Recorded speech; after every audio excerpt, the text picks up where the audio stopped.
Today we are going to discuss the beautiful poem on his blindness, written by John Milton. So first of all, we have to discuss about the poet John Milton, 1608 to 1674, was an English poet best known for his epic poem Paradise Lost and his prose piece Aeropagitica. That Aeropagitica was a prose work and was an attack against the pre-printing censorship. आणि censorship काय असते तुम्हाला माहीत आहे. Picture वगैरे म्हणजे release व्हायच्या आधी तो सेन्सॉर बोर्ड असतो एक आपला, आणि त्याच्यातून ते सगळं मग काही समजा ऑब्जेक्शनेबल काही कंटेंट वगैरे असेल ते त्याला डिलीट करणे किंवा एडिट करणे असा प्रकार असतो. किंवा जर काहीच नसेल तर मग सेन्सॉर बोर्डाने जर त्याला परमिशन दिली तर मग ते त्याच्यानंतर ते रिलीज होत असते.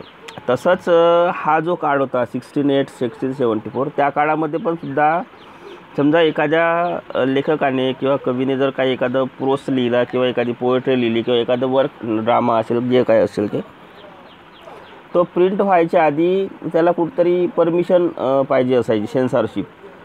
तर त्याच्या विरोधामध्ये हा एरोपॅजेटिका हा अटॅक होता. अटॅक म्हणजे असं जाऊन मारणे वगैरे नाही, तर आपल्या लिखाणाच्या माध्यमातून त्या धोरणावर टीका करणे. He was born in London. Milton obtained his Master of Art degree from the University of Cambridge in 1632. He struggled to get his work published, and it was only in 1667 that his first major piece of work, Paradise Lost, was published. Paradise Lost, Paradise Regained, these are the most famous and great work of John Milton.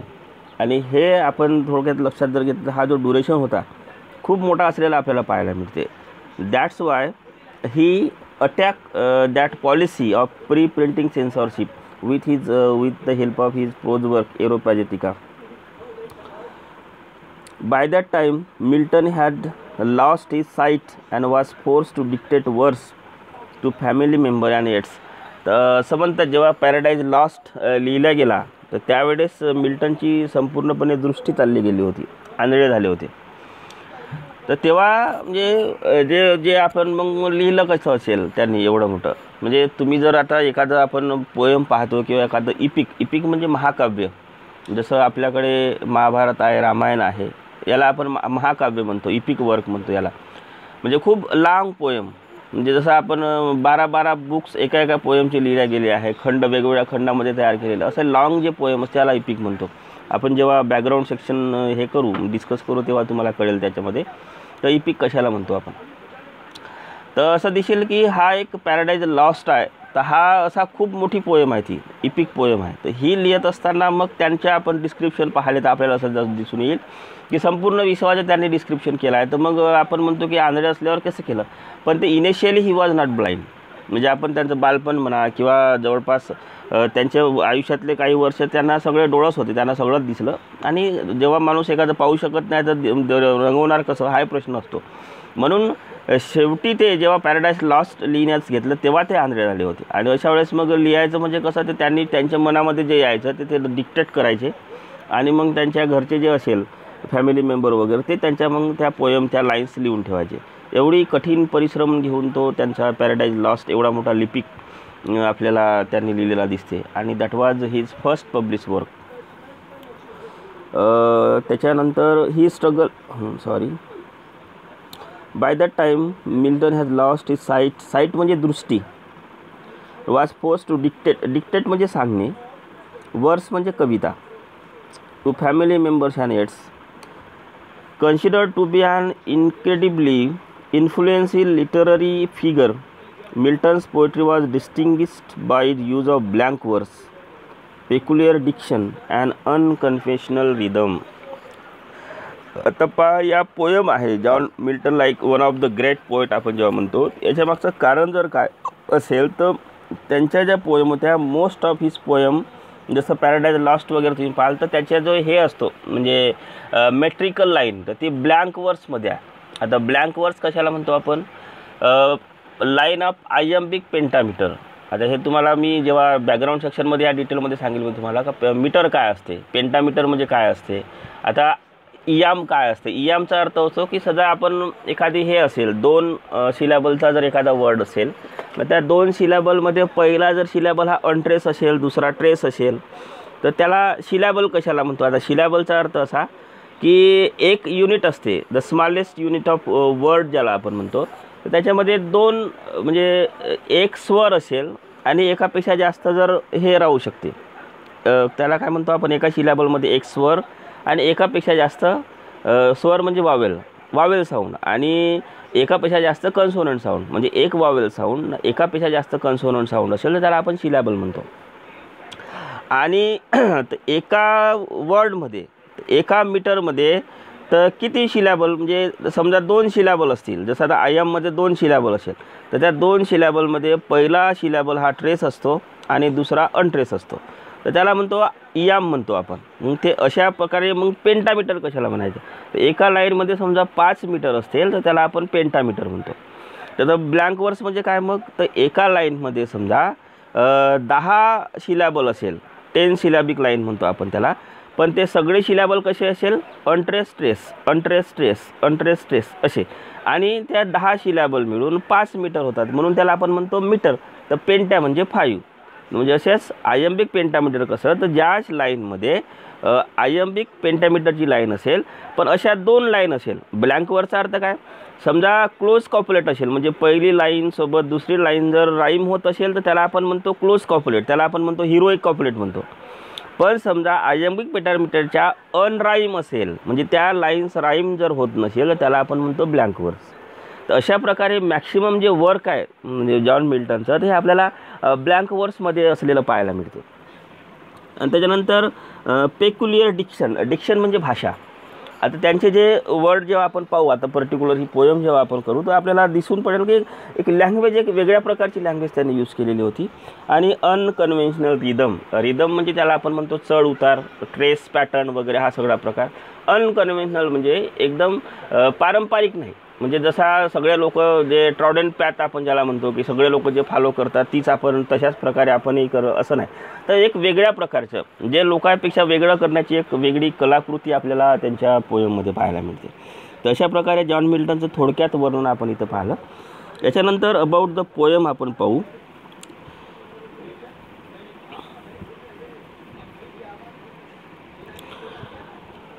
This particular poem, the sonnet on his blindness, is an autobiographical, म्हणजे त्याला काय म्हणू आपण, स्वतःवर लिहिल्या गेलेली, स्वतःच्या feelings emotions स्वतःच लिहिणे. ऑटोबायोग्राफी म्हणजे काय? आत्मकथन ज्याला आपण म्हणतो, का आत्मचरित्र म्हणतो. एक प्रकारचे स्वतःबद्दल लिहिल्या गेलेली एखादी poem. Autobiographical account of the poet's feelings and emotion on becoming blind, म्हणजे आंधळ झाल्यानंतर किंवा साईटलेस झाल्यानंतर, दृष्टीहीन झाल्यानंतर जॉन मिल्टनच्या आयुष्यामध्ये ज्या ज्या काही घडामोडी घडल्या असेल किंवा लॉस ऑफ साईट म्हणतो आपण, दृष्टी गेल्यानंतर त्यांच्या मनात कशा प्रकारच्या फिलिंग्स आणि इमोशन्स डेव्हलप झाल्या किंवा त्यांना त्यांच्या ब्लाइंडनेस बद्दल काय वाटते, हे सगळं एक ऑटोबायोग्राफिकल आत्मचरित्रात्मक स्केच आपल्याला या पोयम मिळते. Sonnet is short poem of 14 line. हां, ते दुसरा प्रश्न. आता सॉनेट म्हणजे काय, ते सॉनेट हे आपण मग डिटेलमध्ये डिस्कस करू. तर सॉनेट एवढं थोडं लक्षात ठेवा की sonnet is line of 14 line. 14 लाईनची जी पोएम असते त्याला आपण म्हणतो सॉनेट. तर ही 14 लाईनची पोएम आहे, त्यालाच म्हणून त्याला सॉनेट म्हणतो आपण.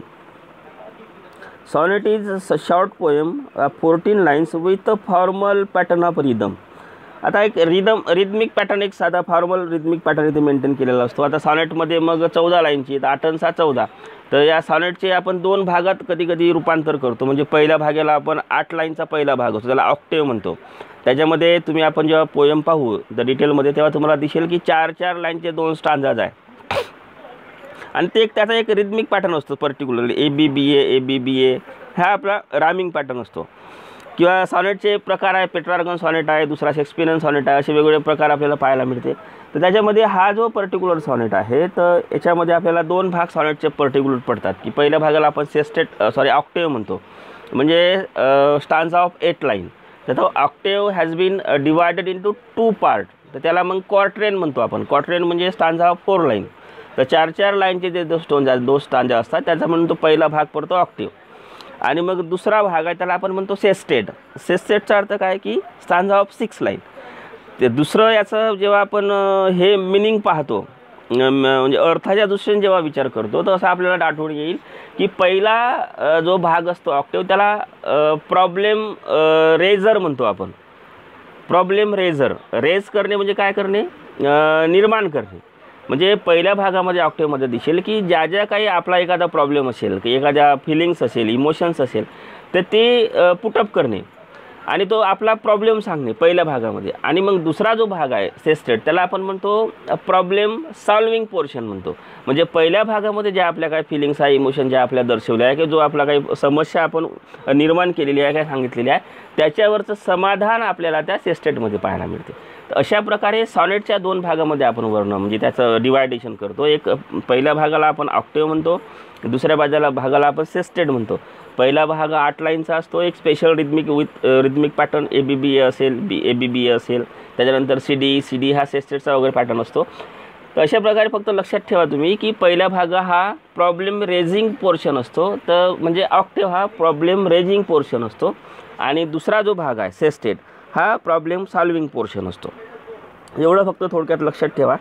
त्याच्यानंतर हा दिस पर्टिक्युलर पोएम आहे तर ही काय ॲटोबायोग्राफिकल स्केच म्हणजे स्वतःच्या जीवनाबद्दल, किंवा जसं आता हा पर्टिक्युलर ह्या पोएमचा जो ह्या आहे विषय आहे ब्लाइंडनेस. तर पोएट ब्लाइंड झाल्यानंतर त्यांच्या मनामध्ये कशा प्रकारच्या फिलिंग्स अँड इमोशन्स भावना निर्माण झाल्या ते सांगण्याचा प्रयत्न या पोएममध्ये केलेला दिसेल आपल्याला. It conveys Milton's thought on his loss of vision म्हणजे दृष्टी, व्हाईल ऑल्सो प्रोव्हाइडिंग अँड इन्साईटचा अर्थ काय होतो की खूप हे करणे, डीप विचार करणे एखाद्या गोष्टीबद्दल, deep insight into Milton's religious views. Religious म्हणजे धार्मिक. तर मिल्टनच्या धार्मिक व्ह्यूज म्हणजे काय की तुमचा दृष्टिकोन कसा असतो.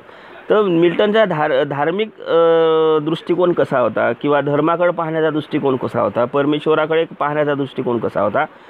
तर या सगळ्या गोष्टीचा एक निर्वाळा म्हणा किंवा सगळ्या गोष्टीबद्दल एक कॉमन व्ह्यूज आपल्याला मिल्टनच्या आयुष्याबद्दल माहीत होतात. द इनिशियल्स म्हणजे सुरुवातीच्या. इनिशियल लाईन्स कन्वे म्हणजे सांगण्याचा प्रयत्न करणे. कन्वेज हिज फ्रस्ट्रेशन म्हणजे काय, त्याला आपण म्हणतो हे होणे, कुठंतरी माणूस फ्रस्ट्रेट होणे म्हणतो किंवा दुःखी होणे म्हणतो, नाही का. फ्रस्ट्रेशन निराश होणे म्हणतो आपण. Frustration with his lack of vision, the fact that his light is spent. Light म्हणजे दृष्टी, इज स्पेंट म्हणजे पूर्णपणे खर्च करून टाकणे. आता ही दृष्टी म्हणजे काय, यांची पूर्णपणे दृष्टी, आता कोणी माणूस दृष्टी खर्च करत नाही जनरली. आपण जेव्हा सर्वसामान्य जीवनामध्ये विचार करतो तर तेव्हा आपण डोळे म्हणजे खूप आपण डोळ्यांनी पाहता, म्हणजे आपली एक कुठंतरी एक साठा आहे बा तो पाहिल्यामुळं तो खतम होता अशातला भाग नाही. पण लाईट इज स्पेंट, तर ते काय आहे, शेवटी पोएट आहे, त्यांची बोलण्याची पद्धत वेगळी असते. त्याच्या दृष्टी गेल्यानंतर त्यांना कसं वाटलं, किंवा नेमकं दृष्टी गेल्यानंतर त्यांच्या मनात परमेश्वराबद्दल कसे विचार आले, हे आपल्याला या पाहून मिळतं. तर सुरुवातीच्या ज्या लाईन्स आहे तर त्यांचं कुठंतरी after the loss of vision किंवा after the loss of sight म्हणजे दृष्टी, ते कशा प्रकारे फ्रस्ट्रेशनमध्ये गेले होते. त्यांचं फ्रस्ट्रेशन आपल्याला पहिल्या भागामध्ये किंवा सुरुवातीच्या काही लाईन्समध्ये पाहायला मिळतात.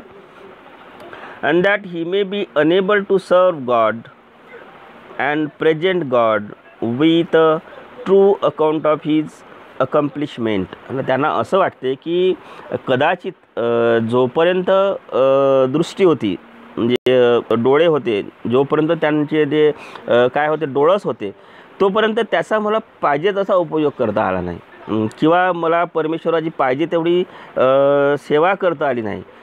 पण आता त्याच्यामुळं आता जेव्हा माझी इच्छा होती सेवा करण्याची, तेव्हा I have lost my vision, आणि त्याच्यामुळं परमेश्वराच्या सेवा करण्यामध्ये मी कुठंतरी कमी पडेल. Unable to serve the god and present god with true account. True अकाउंटचा अर्थ असा की ज्या प्रमाणामध्ये पाहिजे, ट्रू अकाउंट.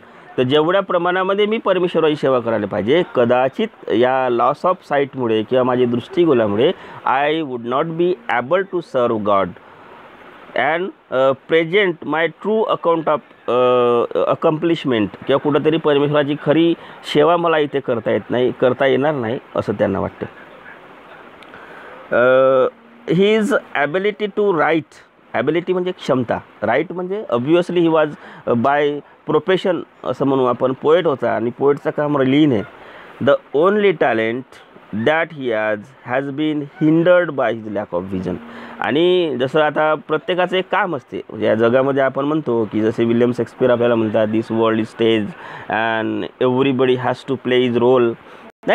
तर प्रत्येकाचं, एखादा शेतकरी असेल त्याचं शेती करणं त्याचं काम आहे, त्यानं योग्य प्रकारे केलं पाहिजे. एखादा प्राध्यापक असेल शिकवणं त्याचं काम आहे. एक स्टुडंट असेल योग्य प्रकारे अभ्यास करणं त्याचं काम आहे. डॉक्टर असेल तर डॉक्टरचं योग्य ट्रीटमेंट करणं त्यांचं, प्रॅक्टिस करणं त्यांचं काम आहे. तसंच प्रत्येकाचा रोल असतो.